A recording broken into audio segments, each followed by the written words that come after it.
My name is Tally Roberson. I live in the Elm Thicket neighborhood.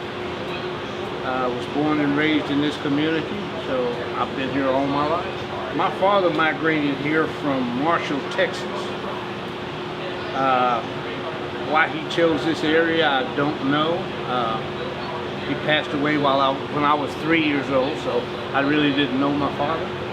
But he came to Dallas looking for his mother, and apparently she was here in this area, and he found her and he stayed. My father was a merchant. He's an entrepreneur. He had several businesses that he owned and operated in the area. He had a ice service. He delivered ice. Back then there were no refrigerators, there were just ice boxes. So he was the ice man, one of the ice men for this area out here. He had a service station slash grocery store, so it was a convenience store back in the 40s. They also did auto repair out of that location.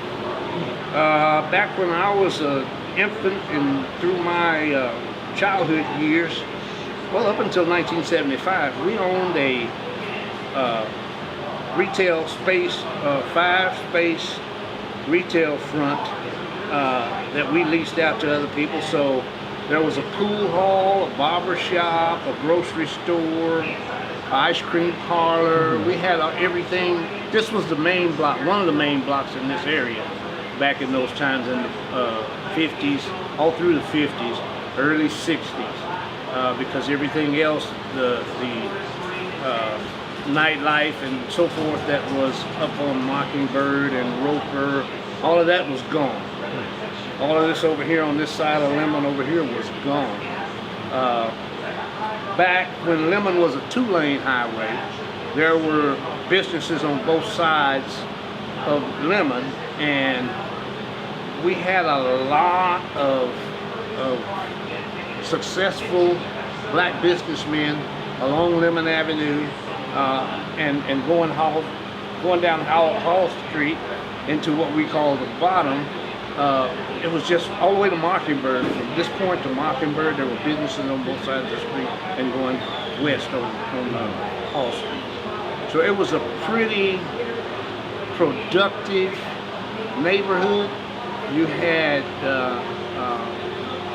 lots of places to go, lots of people to see and things to do. We were self-contained.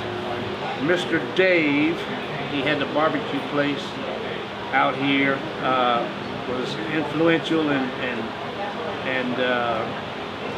Mr. Brown had an ice cream parlor right across the street here. Mr. and Mrs. Hill, they had a grocery store there, and later after they sold that to City for widening Lemon, they had a grocery store right over here on this side. So there were a lot of very productive people, very clean living, role model-ish guys and older women that you could look up to. It was that good back in those days. It was a real neighborhood. Real neighborhood. Everybody knew everybody. You had older women that would watch the activities of the kids, and if they saw you getting in any trouble or anything like that, they'd get in the middle of it. This was a very close neighborhood. Everybody knew everybody. Love Field used to be a U.S. Army Air Base. In the 40s, after World War II, a lot of the veterans that fought World War II, that were in the Corps of Engineers, I think it was, they had these people living down here in the barracks of this, the old airfield with their families, and I guess they were still active military, I don't know. It's been a long time ago. So that was memorable, the fact that the first terminal for Love Field, the new terminal for Love Field, I should say, was built back up on the north end of Lemon Avenue, and I can't think of the street that goes in there to the airport now, but I remember distinctly when they finished that terminal up there and started flying out of it. Our Boy Scout troop was awarded a free flight on one of American Airlines flights because one of the sky caps was active in the Boy Scouts, and he got our troop, since we were right here next door. American Airlines jockeyed us from Love Field. We took off, made a big circle, and went around, and we landed over at Amon Carter. That was right after they built Amon Carter. So Amon Carter didn't flourish, and they closed it down, but we actually boarded a flight from Love Field, our Boy Scout troop, and flew over there, and they flew us back. I went into the nightclub business at the early age of 21, and stayed in there for a couple of years. Didn't go over good. I guess we were ahead of our time and our concept for entertainment. We had live jazz entertainment. We had food, great food, good food, and we were just, I think, the wrong place at the wrong time. It's the reason why probably it's not steel here or some fragments of it.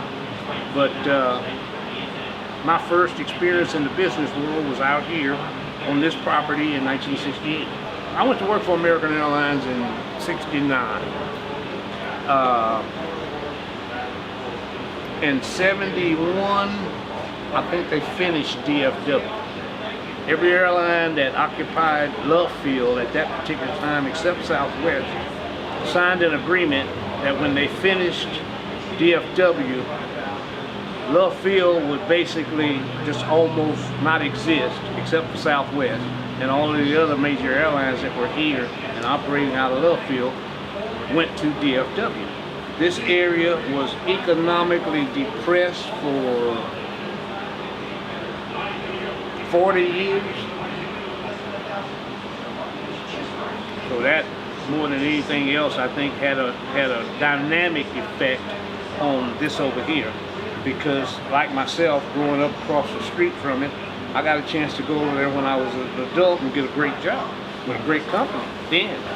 So same with a lot of other people that lived here in this area or went to work over there at that field and then moved to this area because of the convenience of, you know, to and from work. This neighborhood started to really change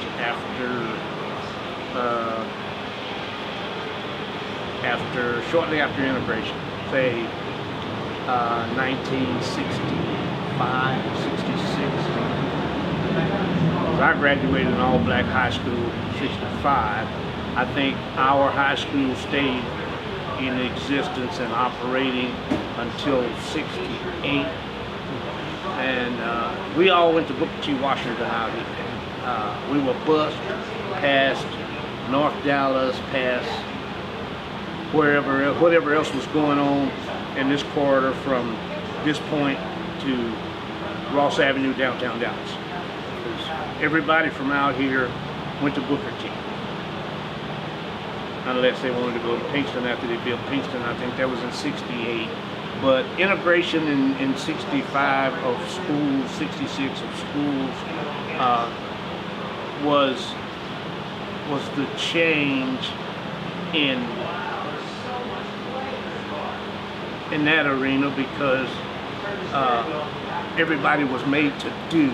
I mean, it was a law, so the law had to be followed, even though reluctantly by a whole lot of people still not followed. Starting in the '80s, when the immigration of the Hispanic community started to come into the area,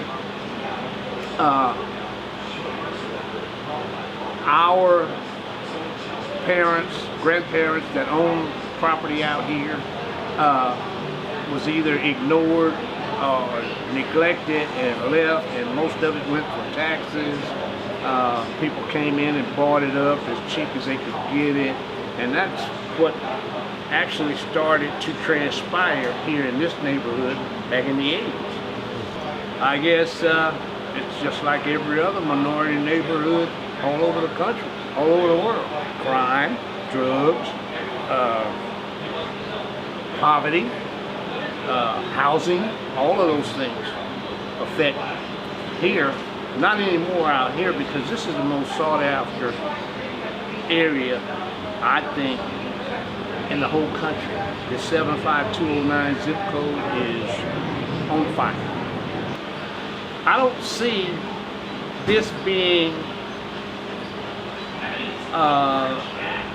middle class, less than middle class neighborhood anymore after a couple of years ago. There have been at least 25, maybe 30 structures built in this neighborhood on the other end that have, you know, just kind of dictated what this is going to be futuristically, and the price points out here, the poor people just can't afford to live. That's even with the rents in this area now. I think efficiency is somewhere around $1,000 a month, $1,100 a month, 2 bedrooms, $1,600, $1,800 a month, and that's about it. All that'll be gone.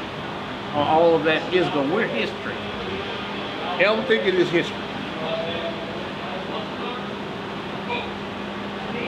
And we weren't ridden into the future.